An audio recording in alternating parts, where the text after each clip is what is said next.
I would like to encourage people to read. And I mean this in context of all the garbage out there about science-based this or evidence-based that or whatever shit it is that you're coming across.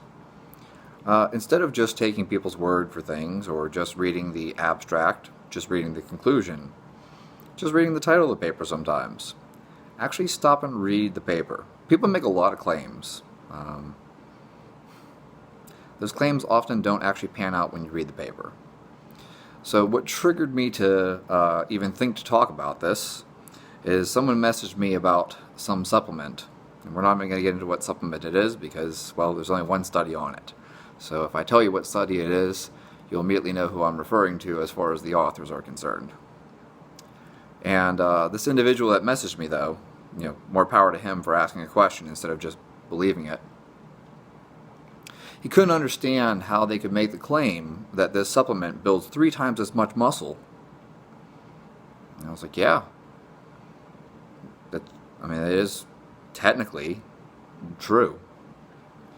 But it's tricky, and I explained to him it's really important you read the actual paper, which the full text was available. It's not like this was behind a paywall or anything. I asked him, did you read the full text? And he says, well, no, I just read the abstract and I read the claims about this supplement. They got a little asterisk next to the thing telling you take this supplement and it's backed by clinical research. And I said, you might want to read the actual study. So then I explained to him, look at the methods and then look at the results. And what we basically get away from this whole thing is that taking some protein in builds 3 times as much muscle as not taking protein in. So it's basically, if you eat some food, you'll gain 3 times as much muscle than if you just didn't eat anything at all. It's not like they compared this protein to another protein. It's not like they compared this protein to a mixed meal. It's not like this was a supplement being compared to some other supplement. It's not like it was, whey protein compared to soy protein even or something. No. It's this supplement compared to literally nothing at all. The placebo group didn't get anything. One that's not really a placebo if you think about it. Usually what you see in a placebo group is they get something. If we're going to give people a pill, right, the one pill has an active ingredient and the other one just has, like rice powder in it or some filler. In this case, the study was this protein supplement on one side, and the other side got nothing.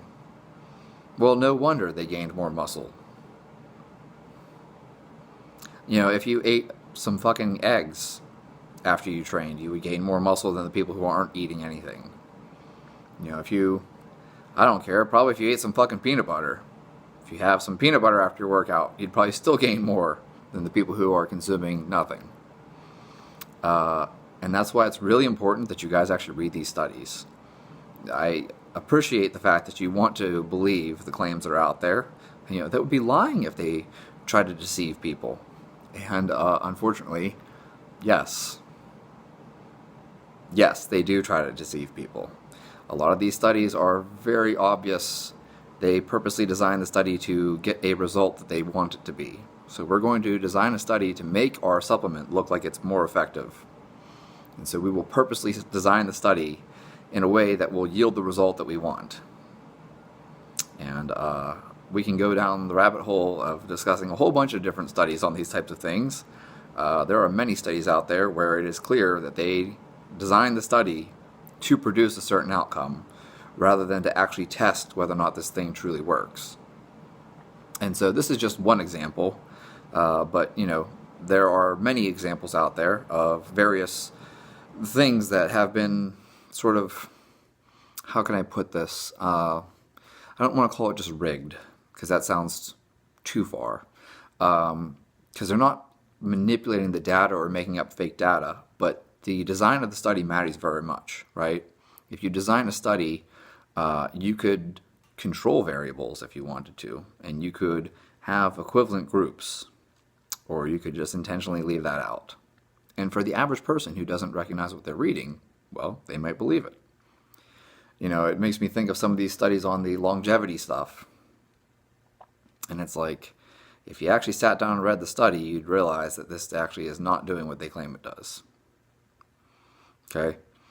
One of the other things you have to think about too is, okay, so this particular thing activates some pathway, right? That's another fun one.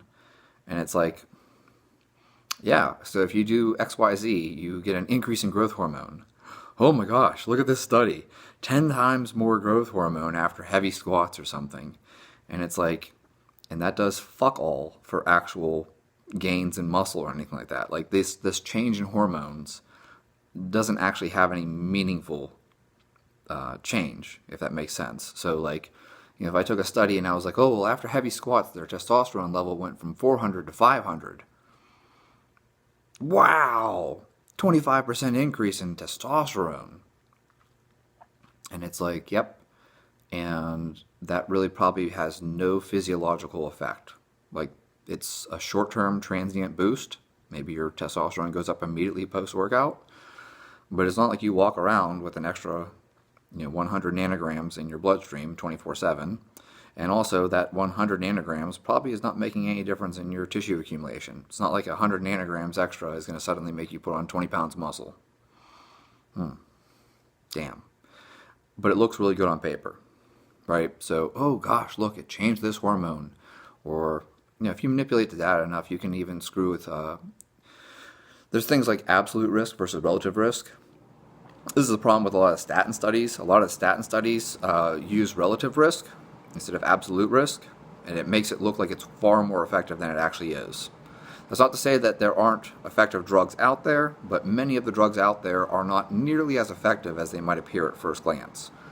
You have a 1% chance of having a heart attack as your absolute risk, and if you take this drug, now you have a 0.9%.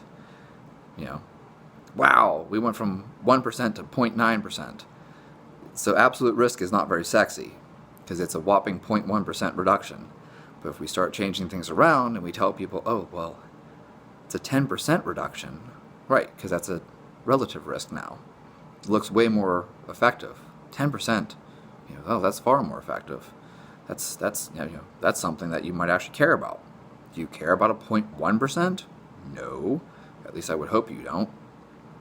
And so that's why it's really important that you guys learn how to read studies and actually read the paper itself. Don't just read the abstract. The abstract is not what you're getting the good stuff from. You need to look at how the statistics were calculated even. How did they run it? What was the methods? What did they actually measure?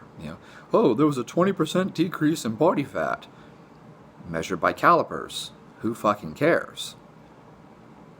There's a 20% decrease in body fat measured by DEXA. Again, who fucking cares? I can make your body fat go down on a DEXA today. What we're going to do is we're going to run a DEXA scan, and then I'm going to have you drink some carbohydrate formula. Let's just take like Gatorade or something. We'll add a whole bunch of salt to it, throw some creatine into it, and now you're going to retain all this water. So, oh my gosh, look, your lean body mass went way up. Because the DEXA can't tell the difference between water and lean body mass. So now your body fat percentage went down, and you gained all this muscle. And we did that in a matter of, a couple hours, because I just had you drink a whole bunch of carbs and salt and creatine. See how that gets kind of messy? And if you don't know what you're looking at, it'll look like those people actually did gain muscle and lost body fat. But in reality, all we're looking at is just a change in fluid. And that's one of those things where it's like, well, does this supplement actually work? Or does it just look like it worked? And that's why I try to tell people, it's really important that you actually read the full text, because, just reading the last sentence of the abstract, that conclusion, it's more often than not, it's not what you think it is.